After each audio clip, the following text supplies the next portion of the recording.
ലോക്സഭാ തെരഞ്ഞെടുപ്പ് പ്രചാരണം കൊഴുക്കുമ്പോൾ കൊടകര കുഴൽപ്പണ കേസ് വീണ്ടും ചർച്ചയാവുന്നു. കഴിഞ്ഞ നിയമസഭാ തെരഞ്ഞെടുപ്പ് കാലത്ത് ബിജെപിയുടെ കേരളത്തിലെ തെരഞ്ഞെടുപ്പ് പ്രചാരണത്തിനായി 41 കോടി രൂപ കർണാടകയിൽ നിന്ന് കുഴൽപ്പണമായി എത്തിയതും കുഴൽപ്പണം കവർച്ച ചെയ്തതുമായ സംഭവമാണ് കൊടകര കുഴൽപ്പണ കേസ്.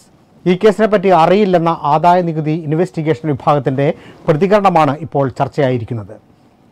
കുഴൽപ്പണ കേസിന്റെ വിശദാംശങ്ങൾ ആദായ നികുതി വകുപ്പിന് നൽകിയിരുന്നു എന്നാണ് പോലീസ് പറയുന്നത്. ലോക്സഭാ തെരഞ്ഞെടുപ്പിലെ കള്ളപ്പണ ഒഴുക്ക് തടയാൻ സ്വീകരിച്ച നടപടികളെക്കുറിച്ച് വിശദീകരിക്കുന്നതിനിടെയാണ് കഴിഞ്ഞ നിയമസഭാ തെരഞ്ഞെടുപ്പ് കാലത്തെ കൊടകര കുഴൽപ്പണ കേസിനെപ്പറ്റി മാധ്യമങ്ങൾ ഇൻകം ടാക്സ് ഇൻവെസ്റ്റിഗേഷൻ ഡയറക്ടർ ജനറലിനോട് ചോദിച്ചത്. ഈ കേസിനെപ്പറ്റി കേട്ടുകേൾവിയേ ഉള്ളൂ എന്നും പണം തങ്ങൾക്ക് കൈമാറിയിട്ടില്ലെന്നും കൂടുതലൊന്നും അറിയില്ലെന്നുമായിരുന്നു income tax investigation director general Deb Jyotidas പ്രതികരിച്ചത്.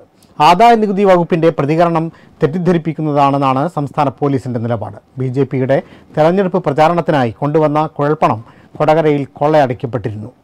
അതിൽ 1,56 ലക്ഷം രൂപ പോലീസ് പിന്നീട് കണ്ടെത്തി. ഇക്കാര്യം പോലീസ് യഥാസമയം ഇൻകം ടാക്സിനെയും എൻഫോഴ്സ്മെന്റിനെയും തെരഞ്ഞെടുപ്പ് കമ്മീഷനെയും അറിയിച്ചിരുന്നു.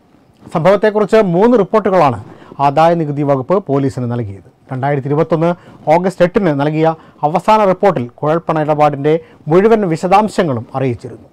പിടികൂടിയ പണം ഇരിങ്ങാലക്കുട കോടതിയിൽ ഹാജരാക്കിയതും കേസിന്റെ ഭാഗമാക്കിയതും രേഖാമൂലം ഇൻകം ടാക്സ് തൃശൂർ ഓഫീസിനെ അറിയിച്ചിരുന്നു.